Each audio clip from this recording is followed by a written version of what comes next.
এবং যখনই আপনি কোনো খাবার রান্না করার এবং সুস্বাদু করতে চান তখন আপনি এই দোয়াটা ফাবি আইয়ি আলা রাব্বিকুমা তুকাযিবান সূরা আর রহমানের মধ্যে আছে 27 নম্বর পারা।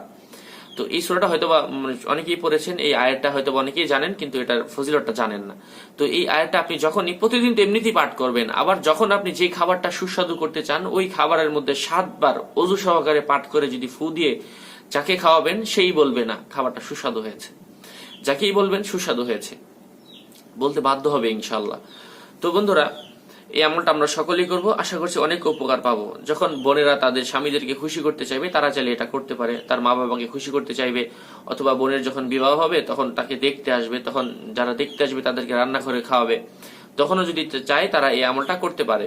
অথবা বেশি মানুষের রান্না, কম মানুষের রান্না, ছোট বাচ্চার রান্না, সকল ক্ষেত্রে তারা এটা ফু দিয়ে যদি খাওয়ায় আল্লাহ তাআলার রহমতে তাদের রান্নার স্বাদ বেড়ে যাবে ইনশাআল্লাহ।